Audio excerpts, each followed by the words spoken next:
চাওক, স্মাৰ্ট মিটাৰক লৈ সমগ্ৰ ৰাজ্যৰ লগতে আমি কৃষক মুক্তি সংগ্ৰাম সমিতিৰ নেতৃত্বত আজি তিতাবৰ মহকুমা সমিতিয়ে তিতাবৰৰ যি APDCL উপসংমণ্ডলৰ কাৰ্যালয় তাত আমি প্ৰতিবাদ সাব্যস্ত কৰিছোঁ। আজি তিতাবৰৰ বিভিন্ন প্ৰান্তৰ আমাৰ বিশেষকৈ কৃষিজীৱী গ্ৰামাঞ্চলৰ ৰাইজ, গাঁৱৰ ৰাইজ, চাহ বাগিচাৰ ৰাইজ, মধ্যবিত্ত ৰাইজ, সকলো শ্ৰেণীৰ ৰাইজ ওলাই আহিছে। আমাৰ এটাই কথা যে স্মাৰ্ট মিটাৰ হৈছে স্মাৰ্ট ডকাইত। স্মাৰ্ট মিটাৰৰ জৰিয়তে আমাৰ সাধাৰণ ঘৰুৱা গ্ৰাহকসকলৰ পকেট মাৰিছে বিজেপি চৰকাৰে। স্মাৰ্ট মিটাৰৰ জৰিয়তে সাধাৰণ মানুহৰ ওপৰত APDCLে লুণ্ঠন ৰাজ চলাইছে। স্মাৰ্ট মিটাৰৰ জৰিয়তে শক্তি বিভাগ, নন্দিতা গাৰ্লুছাৰ শক্তি বিভাগে আমাক স্মাৰ্ট ডকাইতি কৰিছে। আমাক কোনো বিজ্ঞানী, কোনো ইঞ্জিনিয়াৰ, কোনো ডাঙৰ মানুহ হ'ব নালাগে। আমাৰ গাঁৱৰ মানুহৰ চকুৰ সন্মুখত দুখন ছবি আঁকি দিলে। ডিজিটেল মিটাৰ বা মেনুৱেল মিটাৰ থাকোঁতে যিবিলাক মানুহে 5টা বা 10টা লাইট লগাইছিলে, 2খন চিলিং ফেন লগাইছিলে, কেতিয়াবা অকণমান মটৰ লগাইছিলে, খুব বেছি এটা ফ্ৰিজ লগাইছিলে, তেওঁলোকৰ 180 টকাৰ পৰা খুব বেছি গৰমৰ দিনত 350 টকালৈকে বিল উঠিছিলে। সেই মানুহবিলাকৰ স্মাৰ্ট মিটাৰ লগাই দিয়াৰ পিছত স্মাৰ্ট মিটাৰৰ জৰিয়তে এতিয়া 2000 পৰা 5000, কাৰোবাৰটো 15-20 হাজাৰ পৰ্যন্ত একেইবিলাক ঘৰুৱা গ্ৰাহকৰ ঘৰত বিল আহিছে।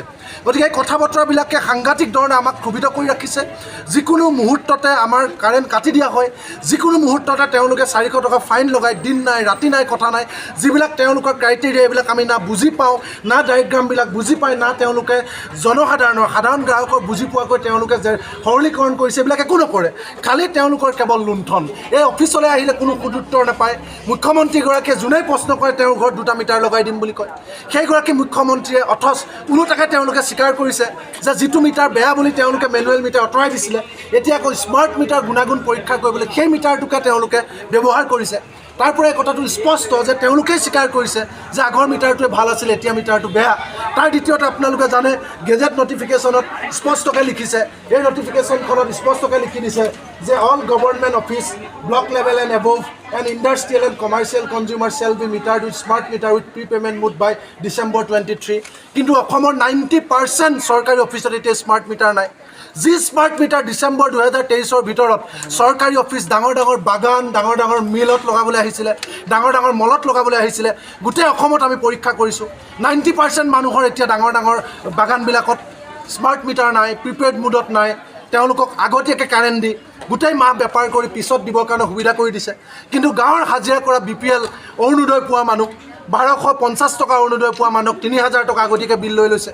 250 টকা বৃদ্ধ পেঞ্চন পোৱা মানুহক 4000-5000 টকা বিল দিছে। এই কেনেকুৱা ৰাইজৰ চৰকাৰ, কেনেকুৱা জাতি মাটি ভেটি চৰকাৰ? সকলো ৰাইজ আছে, আপোনালোকে সোধক।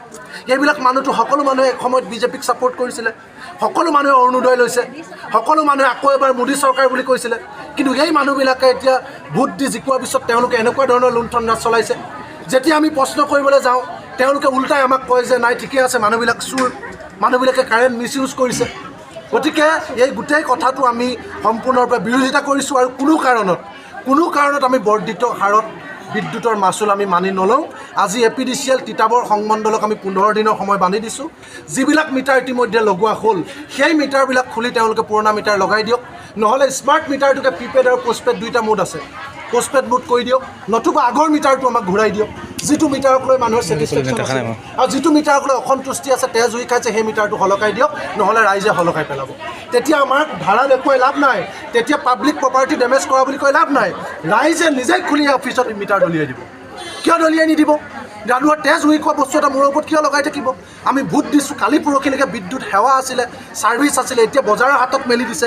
এতিয়া আদানীয়ে ঠিক কৰিব আমাৰ বিল কিমান আহিব, এতিয়া জেনাছে ঠিক কৰিব আমাৰ বিল কিমান আহিব।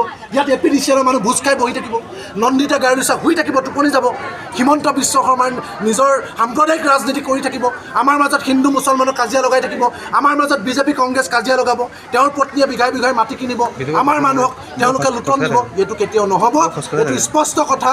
এই মিটাৰ খুলি পেলাওক, আমাক পুৰণা মিটাৰ দিয়ক, আৰু নতুনকৈ যাতে এটাও মিটাৰ তেওঁলোকে স্মাৰ্ট মিটাৰ নলগায়, সেই কথাটো আমি সকীয়াই দিবলৈ আজি আনিছোঁ।